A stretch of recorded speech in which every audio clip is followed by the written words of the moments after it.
All right, guys, here we go. Chapter 6. This will be the first chapter of your new week. I hope everybody had a great weekend, and here we go in our book. So, Chapter 6 is called Trading Day. Since we had chores to do every day, we could hunt only on Saturdays. Willie B called them our game hunt days, and we tried to enjoy them, but I didn't have much fun, knowing that neither the skins nor the money were ours for keeps. Willie B's pa said a trip to Madison would have to be worth his time. He told us he'd make the first trip when we had 20 pelts. So we counted the skins on the barn regular as clockwork. Our first trading day finally arrived the Saturday after we talked to the parson. Trip or no trip, chores had to be done, so I got up early to finish mine. The chickens came last. I scattered feed in their yard, filled the water pans, and then gathered eggs from the coop. I could smell Ma's cookies before I saw them.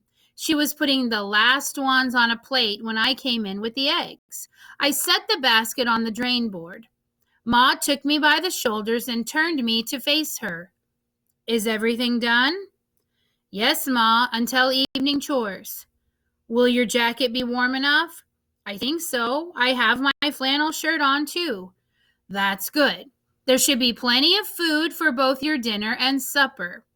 A trip to Madison and back took a full day. And I put in extra cookies, enough for all three of you. Better be on your way. She kissed the top of my head and reached for the lunch basket. We'll be praying for you, Jamie. Be anxious to hear how well you do. Thanks, Ma. I hurried out to the fork to wait for Willie B. and his pa to come along. I saw the dust from their wagon first. When they got close, Willie B.'s pa slowed his horse, but he didn't stop.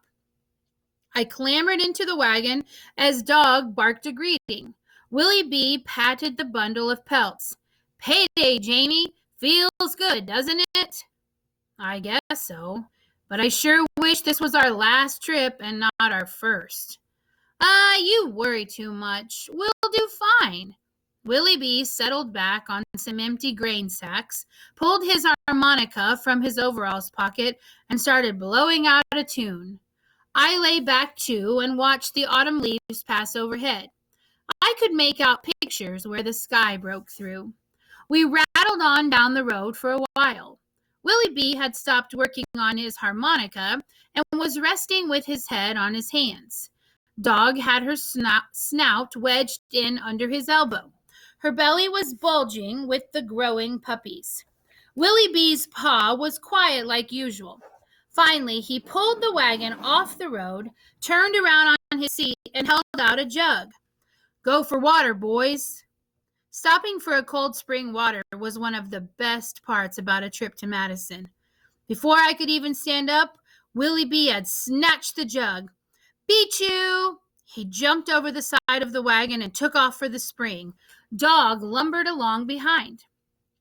We ate quickly without any chatter and then got back into the wagon for the rest of the drive. The sun was straight overhead when Willie B.'s pa tied up in front of the general store. Be back here before 1 on the bank clock. My trading won't take any longer than that. By the time I had adjusted my Deerfoot knife and picked up the roll of skins, Willie B. and Dog were already out of the wagon. Willie B.'s boots struck the wooden porch confidently. Out front, there were all sizes of signs tacked to the wall. Here it is. Will buy pelts, large or small. Price is fair. Inquire within. What's that mean? Ask. You doing the talking? Of course. We want a good price, don't we? His hands were stuck deep in his pockets, and I figured he'd get the job done. Stay, Dog. She dropped down beside a bench, and I pushed open the door. A little bell at the top of the door jingled. There were a couple of men at a checkerboard in the back. They turned to look at us.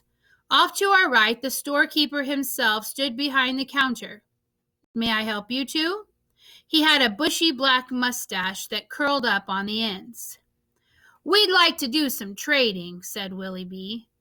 And did you hear that, boys? The storekeeper called to the checker players. These two want to do some trading. The others laughed, and one of them said, Careful now, Bob. Don't let them put you out of business. They laughed some more. The mustache talked to us again. So, what have you two got?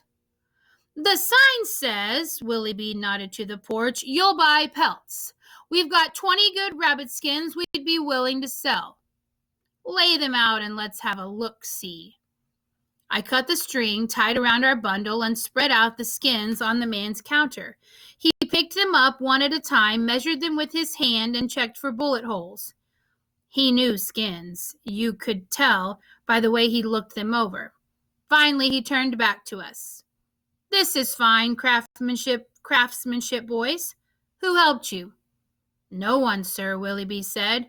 This is our own work. So how much will you give? Let's slow down now. No time to go slow, sir. Name your price or we'll need to move on to a serious buyer.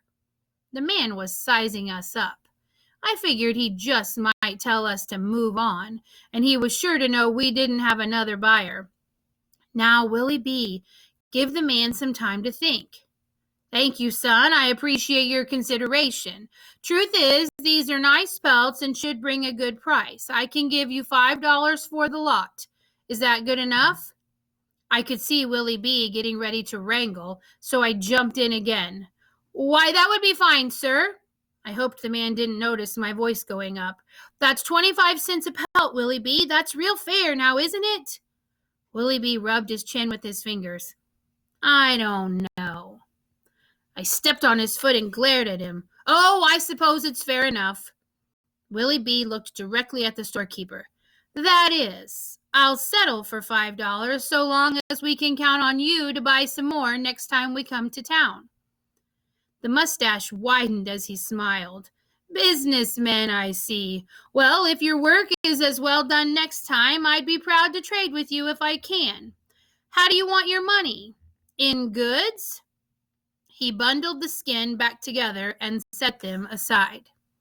All right, I'm going to ask you to read the last 2 pages of this chapter and see what kind of trading they do with the storekeeper, and I will see you for the next chapter.